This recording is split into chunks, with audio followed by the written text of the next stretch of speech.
Una-una, bakit pa pinakulong yung kaibigan ko na si Duterte? Dahil lang sa kanyang war on drugs. And yet, ang iyong sariling misis ay madadawit sa isang drug incident dito sa bansa ko sa LA. Tawag ni Trump si Marcos at sinamon yan eh. Para bang katulong si Marcos na sinamon, pinapunta, ura-urada naman, binitawan ng lahat at pumunta. Mantakin mo. Yung paghahanda sa SONA, isinintabi para pumunta dahil pinapunta siya. So para talaga siyang alipin. Ba't siya pinatawag? Hindi naman siguro para purihin, kundi para sitahin. Hoy Marcos Jr., napakahirap mong kampihan. Magandang araw po sa inyo lahat. Reaction Update PH nagbabalik. Napakaganda ho ng pag-uusapan natin ngayon mga kapatid. Ito na nga po ang Los Angeles County Medical Examiner. Na-identify na ho talaga ang cause of death o ang pagkagurgur netong si Tanto. Ayan nga po, nilabas po nila na overdose po sa cocaine mga kapatid. Kasunod ho nito mga kapatid, ang ating pag-uusapan talaga dito, ang mga accomplishment netong si Bongbong Marcos at ni Pangulong Duterte. Kay Pangulong Duterte po mga kapatid, sa pamumuno niya, gawa. Ganun po. Diretsahan po. Puro gawa. Sa pamumuno naman ho nitong si Marcos Jr., tax. Lahat po ng bagay mga kapatid. Imbis na katulad na lang ng mga sugal. Mga sugal po mga kapatid, ayaw niya pong patanggal. Gusto niya lang taasan ang tax. Ngayon, kasunod ho nito, yung bangko natin mga kapatid, tataasan na po ang tax, magiging 20%. Yung mga nag-iipon po niya ng kanilang mga pera sa bangko, yun po ang mahihirapan. Okay lang naman po yung tax mga ka-update. Alam naman po natin, normal yung tax. Pero, tinataasan na naman ho nila. Di ba ho? Sana po may pag-iintindi sila sa ating mga kababayan. Lahat naman po, binibili mong candy, pagkain, kahit naman may tax, magtotol ka sa pagdadaan sa expressway, may tax na. Pero yung bangko mga kapatid, gagawin pang 20%. Medyo hindi po natin alam kung paano talaga aasenso ang ating bansa sa pamumuno ni Bongbong Marcos. Kaya mga kapatid, pakinggan ho natin itong si Spokes Harry Roque patungkol nga sa pagkagurgur o pagka-overdose nitong si Tantoco at ang pagkakadawit nitong First Lady. Kaya mga kapatid, simulan na ho natin. Magandang araw sa inyong lahat ha. Well, alam niyo naman po, wala pong bisita ngayong araw si VP Sara pero inaasahan natin na isa na namang miyembro ng pamilya ang dadalaw. Ang duda ko po ito ay si Kitty at saka si Ma'am Hanilet no ang dadalaw pero mukhang si Kitty po kasi alam ko bakasyon na si Kitty sa kanya eskwelahan no. At mamaya po wala po ako dun sa Duterte Street, so hindi natin na makakapanayan si Kitty, pero bukas po naroon ako. No? Meron lang po ko importanteng pakay ngayong araw, kaya lalabas muna tayo sandali ng The Hague. No? Pero bago tayo lumabas, at kami po aalis na mga 12:30, at ngayon po ay parang alas 12 na, kinakailangan naman nating pag-usapan ang naging reaksyon ng palasyo doon sa lumabas na ulat na ang kinamatay ni Paulo Tantoco ay isang cocaine overdose at yung lumabas na police report na isinapubliko ng respetadong komentarista na si Bobby Tiglao na kasama doon sa kwarto ng kung saan nakita yung patay na Paulo Tantoco, itong si Liza Araneta Marcos. Well, ang sabi po ni Liza Araneta Marcos, ang sabi po ni Ante Claire, ito daw po ay fake news. Well, kung fake news ito, Ante Claire, anong totoo? Ano bang fake news? Hindi naman po pwedeng ma-fake news na namatay ang Paulo Tantoco because of cocaine overdose. No? Yan ang po ay mother of science. So siguro ang dinidispute niya, yung lumabas sa police report na sang-ayon sa investigasyon ng Beverly Hills Police, kasama sa kwarto na namatay itong si Liza Araneta Marcos, no? At may tatlo kasing mga personalidad na pinangalanan na naroon sa kwarto na yon, no? At kasama na diyan si Liza Araneta Marcos, kasama na dyan yung asawa at may isa pang tao na hindi ko maalala kung ano yung pangalan. No? So ngayon, ang tanong natin kay Auntie Claire, siguro hindi naman fake news yung pagkamatay sa overdose, hindi rin fake news na kasama sa Amerika itong si Liza Araneta Marcos, itong si Paulo Tantoco, na sila ay kasama sa isang delegasyon lamang, no? At ito nga ay nag-attend sila ng Manila Film Festival, no, diyan sa Los Angeles. At hindi naman ibig sabihin na pala porque kasama ka sa Manila International Film Festival ay meron ka ng pananagutan. Wala naman po siguro. Kaya lang ang importante is nandun ba siya sa kwarto kung saan namatay na nakakuha ng mga pinaghinalaang cocaine, yung mga kinakaukulan at brother.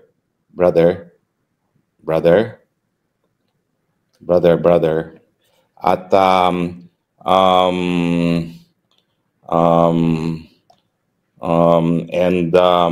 sorry ho, may tumawag sa akin kaya sinabi ko I will call in 20 minutes. At ang importante dyan is fake news ba yung nandoon siya mismo sa kwarto kung saan namatay itong si Tantoco, at fake news ba na may mga ibang testigo na nagsabi na di umano na ang First Lady ay may kinalaman doon sa pagpigil ng pagtawag ng tulong at naging dahilan kung bakit nga nabawian ng buhay itong si Paulo Tantoco. Dangerous endangerment o di naman kaya parang criminal negligence yung nangyari, no, dahil nga pinigilan yung pagkuha ng tulong. Sandali lang ho, may tumatawag eh. Brother, can I call you in 20 minutes? I'm just in a call right now. Call you 20 minutes. Okay, thank you. So anyway,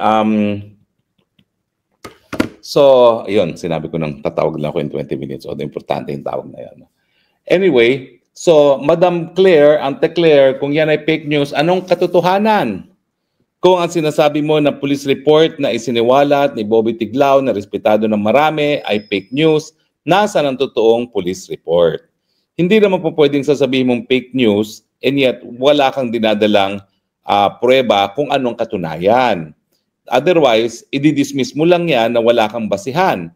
Samantalang ang isang periodista, itinaya niya yung kanyang kredibilidad bilang isang mamamahayag.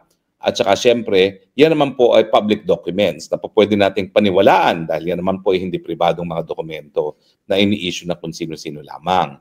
Pangalawa po, sa Amerika naman po, napakadali kumuha ng mga dokumento kasi meron silang freedom of information na nung panahon ni Tatay Digong ay talagang nag-issue siya ng executive order na para sa ehekutibo ay talagang merong karapatan ng mamamayan na makakalap na impormasyon sa mga bagay-bagay na nakakaapekto sa buhay ng mga ordinaryong mamamayan. No?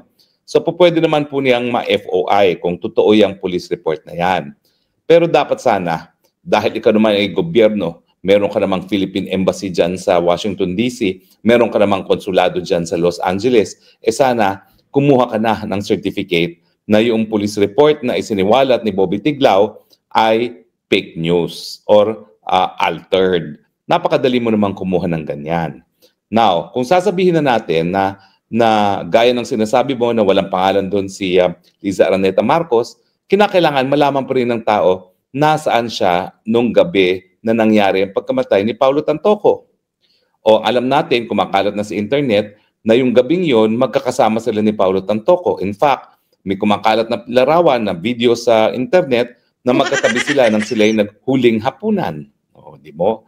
Nagkaroon pa ng Last Supper si Paulo Tantoco na ang katabi niya ay si Liza Araneta Marcos. No? At meron din mga video na nagpapakita na sasayaw-sayaw sila. Actually, nagulat ako, ang dami kong kakilala dun sa nakasama ni Lam, no? Kasama ng isang kongresista na nung panahon na tumatakbo pa rin na kongreso, kamuntik na akong mabaril dun sa kanyang probinsya. No? So, anong katotohanan? At sa dami naman ng access na impormasyon ng iyong opisina, sana kung ikay nagsasabi na fake news, lidabas mo kung ano ang katotohanan. Kung meron naman tayong police report na nagsasabi na wala naman doon sa kwartong yun ang Liza Araneta Marcos, sana linabas mo na yung police report na yan. Now, isa pang karagdagang katanungan kasi hindi naman natin mahihiwalay itong bisita ni Liza Araneta Marcos, ni Marcos Jr. sa Washington DC at yung desisyon na hindi sumama si Liza Araneta Marcos. Sa tingin ko, ito yung one rare moment na isang working visit na hindi sumama ang Liza Araneta Marcos, di ba? Kaya presidente. Bakit? May kinalaman ba itong LA insidente neto at yung police investigation na tungkol dito doon sa hindi pagsama ni Liza Araneta Marcos? Siyempre, kung siya isasama, alam mo, kung ito naman ay official visit at kasama niya si Bongbong Marcos, hindi gaya nung LA incident na hindi kasama si Presidente, itong pagpunta sa Amerika is official at saka yung immunity ni Marcos, sakop din ang pagkatao ni First Lady. Pero hindi na siya sumama. Bakit kaya? At syempre, maraming nag-iisip na siguro may kinalaman nga ito dito sa Tantoco incident. Kasi kapag may iiwasan, syempre, iiwasan mo na yung lugar na yan, no? Para wala nang pag-usapan. Kasi kakaiba na hindi siya sumama. Alam naman natin, lahat ng working visits, lahat ng state visits, sumasama si First Lady. Ang feeling ko nga kasi siya yung coach ni Marcos Jr. kung anong gagawin niya kapag kasama na niya yung mga iba't ibang leader ng daigdig. O ba't hindi siya ngayon kasama? Well, ang isa pang nakapagtataka is ang timing ng lahat. Ako'y naguguluhan. Lumabas yung coroner's report. Yun nga mga kapatid, hindi mo sasama itong si Marcos o si Liza Marcos First Lady dahil alam niya po ang mangyayari sa kanya. Panigurado mga kapatid, itong si Bongbong Marcos, kakausapin niya ang Amerika o ang embahada ng Estados Unidos sa pagpapatanggal ng record netong si Tantoco. Kasi dito sa ating bayan nga mga dito sa palasyo, sinasabi ho nilang dinadawit lang si Liza Marcos at hindi totoo ang mga aligasyon sa kanya. Puro fake news. Dahil nga mga kapatid, alam na ho nila naiipit ang First Lady at itong presidenteng si Bongbong Marcos dahil sa kahihiyan na may nagurgur dahil sa cocaine at overdose. Yan po ang pinaka-iiwasan nila. Gusto na naman nilang linisin ang pangalan nila sa bayan natin at sa Estados Unidos. Kaya ngayon mga kapatid, hindi na sasama doon para sigurado nga naman mga kapatid, baka i-detain siya, di ba? I-detain po yan doon kasi sigurado lahat ng mga kasama nila doon kakausapin po yan isa-isa. Lumabas yung balita na pinapupunta ng Amerika ni Trump, si BBM. Alam niyo itong invitation na ito, nagulat ako ha. Kasi inaayos yung mga working visit na yan, matagal yung ayusan. At normally, kapag nag-imbita ang Amerika, ipaparating sa DFA at paplansyahin ng DFA at ng State Department yung detalye, pero ito ura-urada. Para bagang sinamon itong si PBBM ni Trump. At dahil ito namang si PBBM atat na magkaroon ng picture kasama si Trump para sabihin suportado siya ni Trump, talagang tinanggap kaagad. No? Pero sa katunayan, sa diplomasya, talagang pinaghahandaan po yung mga bisita na yan. So hindi ko alam ngayon kung yung pagtawag, talaga namang pagsamon. Ang nangyari dyan, samon. Parang pinapunta siya, samon, at ura-urada kang pupunta. Kasi tignan nyo ha, mag-State of the Nation address, aalis ang presidente na 20 ng Hulyo. Babalik ng 22. Di ba 24 na ang SONA? Nagpa-practice pa yan eh. Kung nagpa-practice na nga siya, pumapalpak pa siya, ngayon pa kaya na hindi siya magpa-practice at santo-santo pa siya dahil nga siya ay lilipad, no? Magso-SONA na. So, alam natin na hindi talaga pinaghandaan itong pagpapatawag sa kanya sa Amerika. It was more of summon. So ngayon, pag pinagtagni-tagni natin yan, at saka yung deklarasyon ni Rubio na talagang hindi tayo iiwanan, ano ang nakikita nating larawan? Unang-una, dawit ang First Lady sa isang pagkamatay. Pangalawa, ang Amerika kinakailangan ng Pilipinas para maging unsinkable warship ng Amerika sa laban nito sa China, bagamat sa tingin ko, ito ay hindi magiging pangunahing agenda ng Trump administrasyon kasi siya ay America first. Mas unahin muna niya yung tariff war kaysa yung aktual na gera. No? Pangatlo, nangangailangan ng suporta sa PBBM dahil napakababa ng kanyang acceptance and approval and trust sa rating sa Pilipinas at gagawin niyang lahat para makakuha itong PR moment na kasama si Trump na nagbibigay ng suporta sa kanya. At number 4, syempre, inariyan yung kagustuhan ng administrasyon na kung dawi talaga si Liza Araneta Marcos dyan sa LA, mawala yung insidente na yan. So pag pinagtugma-tugma mo yan, hindi mo maikakaila na parang related ang lahat. At anong basa ko dito? Unang-una, yung ura-uradang pag-iimbita, hindi yan dahil gusto nila magpakita ng support kay Marcos Jr. Sa tingin ko, kaya yan, ura-uradang pinapunta na Washington DC, alam mo naman ugali ni Trump yan, wala yan paligoy-ligoy. Yan ay para sermonan itong Marcos Jr. Na kung ikaw gusto mo maging kaalyado namin, mag-igi-igi ka sa buhay mo. Una-una, bakit mo pinakulong yung kaibigan ko na si Duterte? Dahil lang sa kanyang war on drugs. And yet, ang iyong sariling misis ay madadawit sa isang drug incident dito sa bansa ko sa LA? Hindi ba na parang tugma na may posibilidad na kaya pinatawag ni Trump si Marcos at sinamon yan eh. Para bang katulong si Marcos na sinamon, pinapunta, ura-urada naman, binitawan ng lahat at pumunta. Mantakin mo. Yung paghahanda sa SONA, isinintabi para pumunta dahil pinapunta siya. So para talaga siyang alipin. Ba't siya pinatawag? Hindi naman siguro para purihin, kundi para sitahin. Hoy, Marcos Jr., napakahirap mong kampihan. Ayan, isa pa ho yan sa mga naging dahilan, mga kapatid, na panigurado nga naman kakausapin nitong si Donald Trump, itong si Marcos Jr. sa kababalaghang ginawa ng kanyang asawa o ni First Lady. Siyempre mga kapatid, hindi naman ho basta-basta magsisinungaling itong Amerika patungkol dyan sa inabas nilang medical examen dito sa labi ni Tantoco. Tapos mga kapatid, malalaman ni Donald Trump na itong First Lady ng Pilipinas, asawa ni BBM, kaya kasama sa hotel room ni Tantoco. Talagang panigurado pinag-usapan na ho nila yan. Pinag-usapan na ho nila na bakit pati First Lady dawit. Magtataka po niyan ito si Donald Trump, mga kapatid. Magmamaang-maangan na naman ito si Marcos Jr. at magpapalusot na tanim yan. Diba? Ganun po yung mga yan, mga kapatid.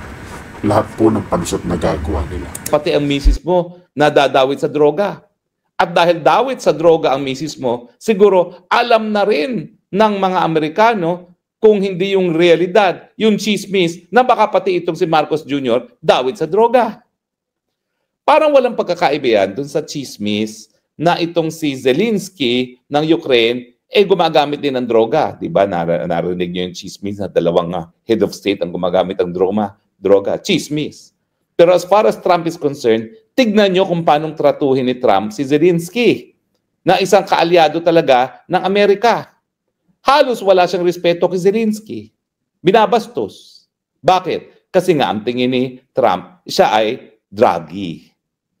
So, dapat bang pangbayabang ngayon itong Marcos Jr., itong pagsasamon sa kanya, pagtatawag sa kanya at pag-aalis niyang ura-urada papunta ng Amerika? Hindi. Dahil ang tingin ko, sosoplahin siya. Dahil mukhang alam na ni Tatay Trump na siya ay gumagamit ng pinagbabawal ng gamot at ngayon, binigyan pa niya ng headache, ng sakit sa ulo ang mga Amerikano dahil dito sa pagkadawit ni Liza Araneta sa pagkamatay ni Tantoco. Now, anong implikasyon nito sa national security? Well, syempre, ang gusto ng Amerika talagang tuluyan magsunod-sunuran si Marcos Jr. So, ang duda ko, sosoplahin niya yan, gaya ng sinopla niya si Zelensky, para makuha ang lahat ng gusto niya sa Pilipinas. Anong gusto niya? Pumayag ka na mas maraming EDCA site. Pumayag ka na lahat ng base militar pwede na namin gamitin. O, di ba? At dahil tayo naman ay meron tayong nickel, no? Pumayag ka na, kukunin din namin yung mga rare earth minerals mo. Huwag mo nang ipadala sa China. Hindi po malayong mangyari yan. Kasi nga, desperado naman ang Marcos Jr. na makuha ang suporta ng mga Amerikano. Di ba? So kinakailangan talaga maging critical tayo sa pag-iisip at tinatagni-tagni natin ang mga pangyayari. So anong sinasabi ko? Ang sinasabi ko, unang-una, yung pag-release ng report na yan, na nadadawit si Liza Araneta Marcos, may kinalaman po yan sa pagtawag ni Trump kay Marcos na ura-urada. Nang mensahe ay, magtinu ka dahil nahihirapan akong suportahan ka, napakahirap mong suportahin dahil nga lumalabas na kayong dalawang mag-asawa ay adik. At dahil ang Marcos Jr. naman ay atat na atat, makuha ang suporta ni Trump, ang gagawin naman ni Trump para suportahan kita, maski napakahirap mong suportahan, kukunin ko ngayon ang lahat na kailangan ko sa Pilipinas, baka itaga nyo sa bato, magkakaroon ba tayo mas maraming EDCA site, at baka magkaroon ng ibang destination ngayon, yung nickel at iba pang rare earth metals na in-export natin sa China, baka yan ngayon ay papunta na sa Amerika. So, ang kapalit ng pagsuporta ng Amerika kay Marcos Jr. matapos na siya ay sosoplahin dito sa pagdating na nararating na kanilang pagpupulong, ay ang ating soberenya, mas maraming base militar na gagamitin ng mga Amerikano at yung ating tanging yaman. Na dahilan naman talaga kung bakit nila binili tayo sa Espanyol. Yung ating lokasyon na tayo stepping stone sa China at yung mga nababalitang tanging yaman. Dahil mula nung panahon ng mga Espanyol, talaga namang ang tanging kalakalan na nangyayari ay ginto kapalit ng kung ano-ano mga bagay-bagay na nabebenta doon sa Mexico noong mga panahon na yon o yung panahon ng galleon trade. So nakita nyo, hindi po pwede na sabihin lang ni Auntie Claire na fake news. Kasi ang mga pangyayari mukhang dikit-dikit sa mas malawakang relasyon ng Amerika at ng Pilipinas. Hindi na po pwede magyabang ngayon ang Marcos Jr. nang siyang masusunod para makuha ng mga Amerikano ang kanilang kinakailangan sa atin dahil sa katunayan na sa sunod-sunod na iskandalo ng mga Marcoses na may kinalaman sa droga, yan na ngayon ang kapalit ng suporta ng Amerika. Dapat kasi ngayon, pag lumabas na talaga sa investigasyon na si Lisa Araneta Marcos ay dawit sa pagkamatay na yan, mawawala ng suporta tuluyan kay Marcos. Kasi Trump hates drugs. Gusto niya magkaroon ng sariling war on drugs. And yet, syempre, hindi mangyayari yan dahil may kinakailangan din siya kay Marcos Jr. At ang duda ko, nagkakaroon ng alinlangan naman ng mga Amerikano kung si Inday Sara ang susunod. Bagamat, sa tingin ko, iba yung pananaw ni Trump mismo na tinuturing na kaibigan si Tatay Digong dun sa pananaw ng mga taga-State Department na mag-iisip na anyone is better than a Duterte. Kaya nga sinusuportahan nila si Marcos ngayon na maski merong mga chismis na siya ay bangag. Di ba po, no? Masalimuot ang mga pangyayari. Pero kinakailangan, critical tayo mag-isip, ha? Kasi hindi mo maintindihan bakit sabay-sabay na nangyayari.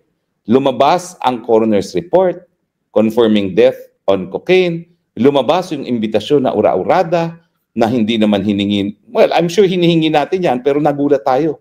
Kasi parang si Secretary Rubio na nag-anunsyo at siya na nagsigurado na matutuloy ang meeting. Nandiyan yung katotohanan na talagang ginagamit ng Pilipinas, hindi lang ang ating base militar, kung hindi bilang base nga para dun sa kanilang mga sandata na nag-meet siya. Kamuntik na mag-meet siya ng Third World War noong panahon ng Cuban Crisis. Yung Typhoon missiles po ngayon, nasa Pilipinas. At nakalimutan na ng mga taong bayan na nandiyan na yan sa Pilipinas na nagbabanta nga sa ating seguridad dahil meet siya yan for a Third World War.